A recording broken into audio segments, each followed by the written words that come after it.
All right, for page 3, again, there were very subtle differences on the two exams. I think this 9, let me get my pen, was a 4. It's just like a trivial change.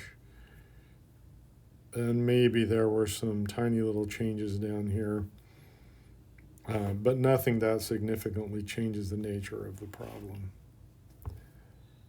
So here is a position function of a moving object, okay, for positive times, bigger than or equal to 0. I'm going to find its velocity. Well, we know velocity is just the derivative. So v of t is, we have a quotient here, we'll use the quotient rule. Of course, t squared plus 9 squared, copy t squared plus 9 times the derivative of the top, that's just 1, minus the top times the derivative of the bottom, that's 2t. So, still have this denominator hanging on. And now, notice what happens when we multiply it out. I get a 9, and then I get 1t squared, and then I lose 2t squareds. Well, that means I'm 1t squared in the whole. Okay, so multiply it out, you get t squared plus 9 minus 2t squared, which is 9 minus t squared. Okay, simple use of the quotient rule and just some quick and dirty simplifying. Now, I'll bet 20 people got to this point right here, the quotient rule. And then they canceled these out. Okay, I'll do it in red because it's no good. They said, okay, that cancels one of these. And it doesn't, because I don't have t squared plus 9 times the whole numerator. We have a difference, not a product. So it's a super careless mistake. Please take note and never make it again. It totally changed the solutions to B and C. Now, what I did try to do is read your answers to B and C as if your answer to A was correct, so that your mistakes on A wouldn't cost you the rest of the 10 points available here. And there may have been a few cases where your mistake on 6, on part A, it trivialized the function so much that you forfeited the right to earn all of the points, at least on B and C. But I tried to go with, your answer to A and see what happens down here. So we want to know when the object is moving in the negative direction. Well, we know it's moving in the negative direction when v of t is negative. So we need to analyze the sign of the velocity. And you can probably do it in your head looking at this circled derivative, but let's just factor it. Use the technique that we learned way back. 3 minus t, difference of two squares factors, 3 plus 2. The denominator is always positive, doesn't influence the sign.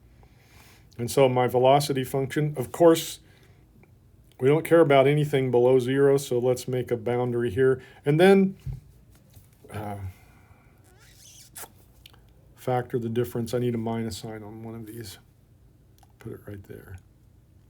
So this guy changes sign at -3, irrelevant because our t's are positive. This guy changes at 3, relevant. And in fact, it's going to start like that and there. So when is it moving in the negative direction? The answer is from 3 to infinity. Okay, and justifying your answer, I justify it 2 ways actually. I can justify it by saying, here's how I know, and then the details down here for the velocity function.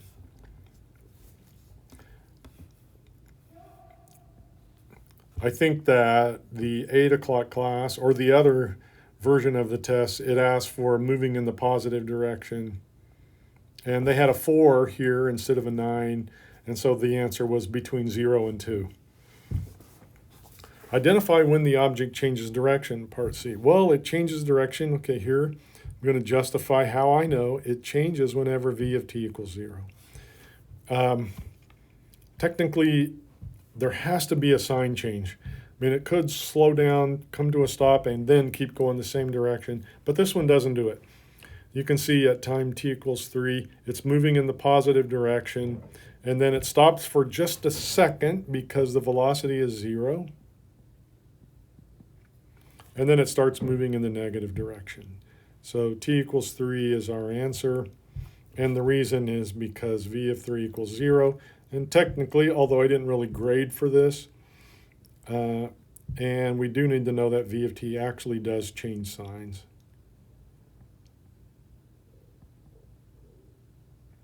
All right, which brings us to problem number 7. And here I'm telling you, it's good advice. Differentiate logarithmically. So the first step is to take logs. So L and Y. And again, I've encouraged you to kind of look ahead and see what's going to happen here. So that square root is going to become a 1/2. And then we have the log of 2 plus x squared. And then I have minus, because it's in the denominator, the log of x. And then minus the log of e to the 3x. Okay, let me do this in red. This guy right here is just equal to 3x. I'm going to write it that way and save a little space here with this big fat pencil. Okay, so when it comes time to take the derivative of this guy back here, we'll just get a 3 because it's equal to 3x. Now we differentiate. 1 over y prime is 1/2 times 1 over the inside. We're differentiating the log function first. Chain rule, we have a composition. And the log derivative says whatever's inside, throw it downstairs. And then multiply by the derivative of the inside, which is 2x. And then ln x, the derivative is 1 over x. And like I said, ln e to 3x is just 3. The derivative is 3. And make sure you get this minus sign canceled, distributed across to there like I wrote it. And then all we have to do is multiply by y to cancel this guy out.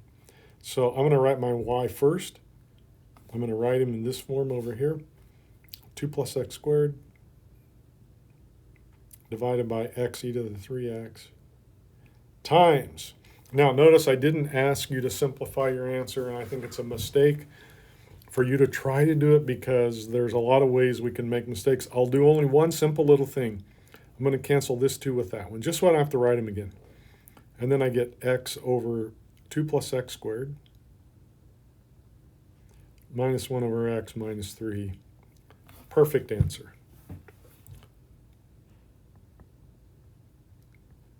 Bingo. And that's exam 2.